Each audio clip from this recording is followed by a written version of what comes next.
Hello friends, നമുക്കിന്നൊരു lining churidar cut ചെയ്താലോ. അതിനാദ്യം ഞാൻ ലൈനിങ് അയൺ ചെയ്ത് കൊടുക്കുന്നുണ്ട്. ലൈനിങ് ആയാലും മെയിൻ ക്ലോത്ത് ആയാലും അയൺ ചെയ്ത് ഉപയോഗിക്കുകയാണെങ്കിൽ നമ്മുടെ സ്റ്റിച്ചിങ്ങിനും മാർക്കിങ്ങിനൊക്കെ പെർഫെക്ഷന് കൂടുതൽ കിട്ടും.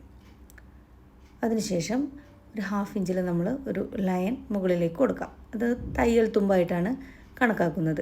ഏതൊരു ലെങ്ത്തും താഴേക്ക് അടയാളപ്പെടുത്തുമ്പോൾ ഈ ഒരു 1/2 ഇഞ്ച് വിട്ടതിന് ശേഷം അടയാളപ്പെടുത്തുക.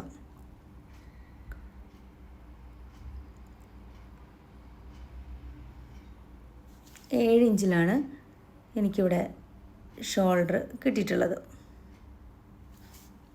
7 ഇഞ്ച് അടയാളപ്പെടുത്താം.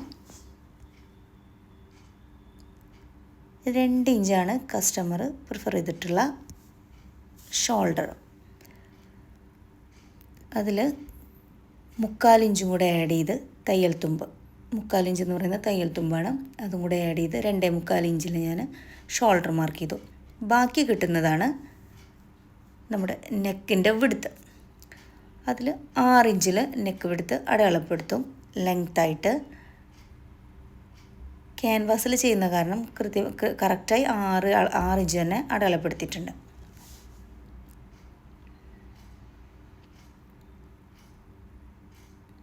ഇനി ആം ഹോളിൻ്റെ ലെങ്ത്ത് അടയാളപ്പെടുത്താം. 7 ഇഞ്ചാണ് ഞാനിവിടെ അടയാളപ്പെടുത്തിയിരിക്കുന്ന ലെങ്ത്ത്. ഈ ഒരു ആം ഹോളിൻ്റെ ലെങ്ത്ത് അടയാളപ്പെടുത്തുന്നതിന് ഒരു മെത്തേഡുണ്ട്. അതുകൊണ്ട് തന്നെ ഞാനിപ്പോൾ ഈ അടയാളപ്പെടുത്തിയ 7 ഇഞ്ച് ഞാൻ മാറ്റി 7.25 ഇഞ്ചിലേക്ക് മാറ്റിയിട്ടുണ്ട്. ആ ഒരു മെത്തേഡ് ഞാൻ ഡീറ്റെയിൽ ആയിട്ടൊരു വീഡിയോ ചെയ്യുന്നതായിരിക്കും.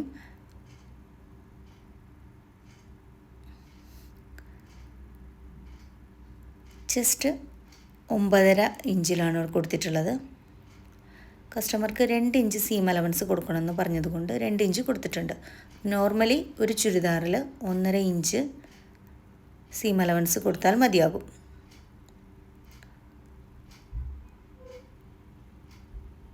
ഒരു ബോഡി മെഷർമെൻറ്റ് ആയതുകൊണ്ട് എനിക്കിവിടെ ബ്രസ്റ്റിൻ്റെ അളവ് ഞാൻ എടുത്തിട്ടുണ്ട്, അത് അടയാളപ്പെടുത്താം. ഒരു അളവ് ചുരിദാറിൽ നിന്നും നമുക്കൊരിക്കലും ഈ ഒരു മെഷർമെൻറ്റ് കിട്ടുന്നതല്ല. പരമാവധി ഒരു കസ്റ്റമർ വരുമ്പോൾ നമ്മൾ ബോഡി മെഷർമെൻറ്റ് എടുക്കാനായിട്ട് ശ്രദ്ധിക്കാം. ഈ ബോഡി മെഷർമെൻറ്റ് ഒന്ന് അളവെടുത്ത് നമ്മളത് ചുരിദാറിലേക്ക് അപ്ലൈ ചെയ്യും. ചുരിദാറായാലും ബ്ലൗസ് ആയാലും അതിലേക്ക് അപ്ലൈ ചെയ്യുമ്പോൾ കുറച്ചും കൂടെ പെർഫെക്ഷനായിട്ട് കിട്ടും. ഒരു 1/2 ഇഞ്ചിൽ നിന്നാണ് താഴേക്ക് ചെസ്റ്റ്, ബ്രസ്റ്റ്, വേസ്റ്റൊക്കെ അടയാളപ്പെടുത്തുന്നത്.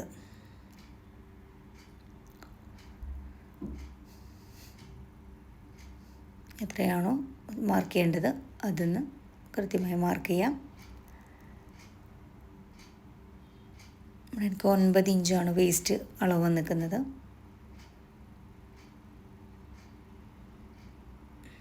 2 ഇഞ്ച് സീം അലവൻസും. ഇനി സ്ലിറ്റിൻ്റെ ലെങ്ത്ത് 20 ആണ് വന്നിരിക്കുന്നത്. അവിടെ നിന്ന് സ്ട്രെയിറ്റ് ലൈൻ കൊടുക്കാം.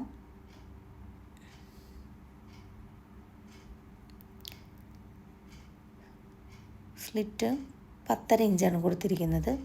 1 ഇഞ്ചാണ് സീം അലവൻസ് കൊടുത്തിരിക്കുന്നത്. സ്ലിറ്റിൻ്റെ ഭാഗത്ത് നമ്മൾ അടിച്ചെടുക്കുമ്പോൾ ഒരു പെർഫെക്ഷൻ കിട്ടുന്നതിനായിട്ട് നമ്മൾ സ്ട്രെയിറ്റ് 1 ഇഞ്ചിലാണ് സ്ട്രെയിറ്റിൽ മാർക്ക് ചെയ്യേണ്ടത്. അത് ആ ഒരു ഭാഗം കൃത്യമായിട്ട് കറക്റ്റായിട്ട് നിൽക്കുന്നതിന് ഹെൽപ്പ് ചെയ്യും. താഴേക്കും സ്ട്രെയിറ്റ് ആയിട്ടാണ് അവർക്ക് ഫ്ലെയർ വേണ്ടതെന്ന് പറഞ്ഞുകൊണ്ട് നമ്മൾ ഒരു 2 ഇഞ്ചാണ് കൂടുതലെടുത്തിട്ടുള്ളൂ താഴ്ഭാഗം. അവിടുന്ന് സ്ട്രെയിറ്റ് ആയിട്ടാണ് നമ്മൾ വരച്ചു കൊടുക്കുന്നത്. ഇത് ഹിപ്പ് കർവ് സ്കെയിലാണ്. നമുക്കിത് ഉപയോഗിക്കുകയാണെങ്കിൽ കുറച്ചും കൂടെ നല്ല ഷേപ്പിൽ മാർക്ക് ചെയ്തിടാനായിട്ട് സാധിക്കും. സ്ലിറ്റിൻ്റെ ഭാഗത്ത് നമ്മൾ ആ ഒരു 1/4 ഇഞ്ചിലെങ്കിലും സ്ട്രെയിറ്റ് ലൈൻ കൊടുക്കുകയാണെങ്കിൽ നമ്മൾ അടിച്ച് നിർത്തുമ്പോൾ ഒരു സ്ട്രെയിറ്റ് ലൈനിൽ അടിച്ച് നിർത്താനായിട്ട് നമുക്ക് സാധിക്കും. അത് ആ ഒരു ഭാഗത്തൊരു ഷേപ്പ് കൊടുക്കുന്നതിന് ഹെൽപ്പ് ചെയ്യും. നല്ലൊരു ഫിനിഷിങ്ങും കിട്ടും.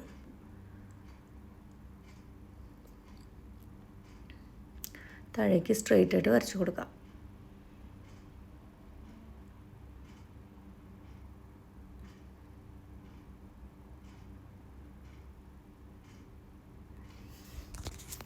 താഴ്ഭാഗം തൂങ്ങിക്കിടക്കാതിരിക്കാൻ 1 ഇഞ്ച് മുകളിലേക്ക് മാർക്ക് ചെയ്ത് കർവ് സ്കെയിൽ വെച്ച് നമുക്കൊന്ന് കർവ് ചെയ്ത് വരച്ചെടുക്കാം.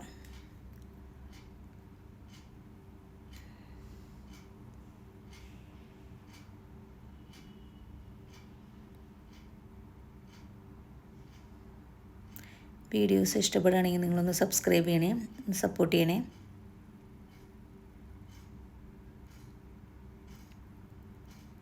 ഹോൾ കർവ് ഉപയോഗിച്ച് നമ്മളത് മാർക്ക് ചെയ്ത്, എനിക്ക് കറക്റ്റ് ആം ഹോൾ കിട്ടുന്നില്ല എന്നാണ് ഞാൻ ടേപ്പ് വെച്ചിട്ട് അളന്ന് നോക്കുന്നത്. ഇനി ആം ഹോൾ കുഴിച്ച് വെട്ടാനായിട്ട് ഒരു 3/4 ഇഞ്ച് പുറത്തേക്ക് മാർക്ക് ചെയ്തിട്ട് ഷോൾഡറിലേക്ക് സ്ട്രെയിറ്റ് ലൈൻ കൊടുക്കുന്നുണ്ട്. അതുപോലെ തന്നെ ആം ഹോൾ കറക്റ്റ് ചെയ്ത് വെച്ച് സെൻറ്ററിലേക്ക് ആക്കി വെച്ച് കറക്റ്റായി മാർക്ക് ചെയ്തെടുത്ത് കട്ട് ചെയ്തെടുക്കാം. ഈ ഒരു മെത്തേഡ് തുന്നൽക്കാരൻ എന്ന യൂട്യൂബിൽ നിന്ന് ഇൻസ്പയർഡ് ആയിട്ടാണ് കേട്ടോ ഞാൻ ചെയ്യുന്നത്.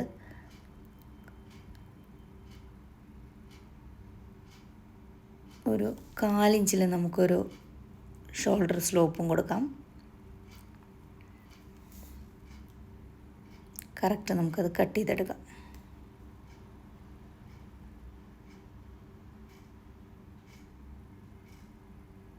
ഈ ആം ഹോളിൻ്റെ വീഡിയോസ് കർവ് ചെയ്ത് വെട്ടുന്നതിൻ്റെ വീഡിയോ വേണമെങ്കിൽ ഒന്ന് കമൻറ്റ് ചെയ്യണേ.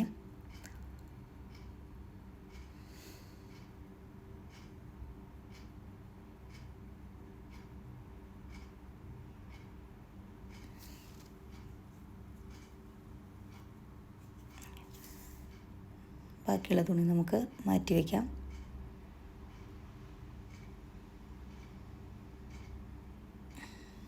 ഇനി നമ്മൾ ആ ഒരു കട്ടിങ്ങും വരുന്ന ഭാഗത്തും എല്ലായിടത്തും നമ്മൾ ആ ഒരു പോയിൻ്റ് വരുന്ന ഭാഗങ്ങളിലൊക്കെ നമുക്കൊരു കട്ട് ചെയ്ത് കൊടുക്കാം. ചെസ്റ്റിൻ്റെ ഭാഗം, ബ്രസ്റ്റിൻ്റെ ഭാഗം, വേസ്റ്റിൻ്റെ ഭാഗം, ഹിപ്പിൻ്റെ ഭാഗം, സ്ലിറ്റ് വരുന്ന ഭാഗം. കൈയൊന്ന് കുഴിച്ച് വെട്ടാം. നമുക്ക് ഫ്രണ്ട് കൈക്കുഴി കുഴിച്ച് വെട്ടാം. അതിനുശേഷം ബാക്കിൽ 3 ഇഞ്ച് ലെങ്ത്തിലാണ് നെക്കിൻ്റെ ലെങ്ത്ത് നമ്മൾ ചെയ്യുന്നത്. 3 ഇഞ്ചിൽ ചെയ്തെടുക്കുകയാണ്. അപ്പോൾ അത് ഈ ഒരു ലൈനിങ്ങും മെയിൻ ക്ലോത്തും അറ്റാച്ച് ചെയ്ത് മറിച്ചടിക്കുകയാണ് ചെയ്യുന്നത്. അതുകൊണ്ട് ഞാൻ ലെങ്ത്ത് 2.25 ഇഞ്ചാണ് എടുത്തിട്ടുള്ളത്. 1/4 ഇഞ്ച് കുറവിലാണ് എടുത്തിട്ടുള്ളത്. അത് മറിച്ചടിക്കുമ്പോൾ നമുക്ക് ആ ഒരു 1/4 ഇഞ്ചിൽ അടിച്ചെടുത്ത് 3 ഇഞ്ചായി കിട്ടും. കറക്റ്റ് ഷേപ്പിൽ കട്ട് ചെയ്തെടുക്കാം. ഇനി ആ ഒരു ഭാഗങ്ങളൊക്കെ നമ്മളൊരു മുട്ട് സൂചിയോ എന്തെങ്കിലും പിന്നോ ഒക്കെ വെച്ച് കറക്റ്റ് ഓപ്പോസിറ്റ് സൈഡിലേക്ക് മാർക്ക് ചെയ്തെടുക്കാം. മാർക്ക് ചെയ്ത് നമ്മൾ കൃത്യമായിട്ട് വരച്ച് കൊടുക്കുകയാണെങ്കിൽ നമ്മൾ തയ്ക്കുന്ന സമയത്ത് ബുദ്ധിമുട്ടില്ലാതെ പിന്നെ അളന്നൊന്നും നോക്കാതെ കൃത്യമായിട്ട് തയ്ച്ചെടുക്കാനായിട്ട് സാധിക്കും.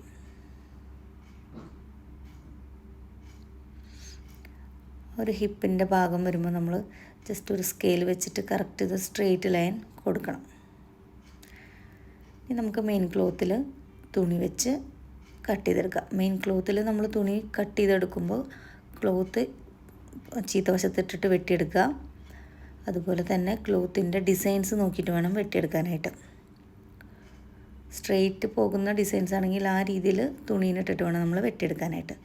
കുറേ സീം അലവൻസ് ഇട്ടിട്ട് മെയിൻ ക്ലോത്ത് വെട്ടിയെടുക്കേണ്ട ആവശ്യമില്ല. കറക്റ്റ് ആ ഒരു ലൈനിങ്ങിലൂടെ വെട്ടിയെടുത്താൽ മതി.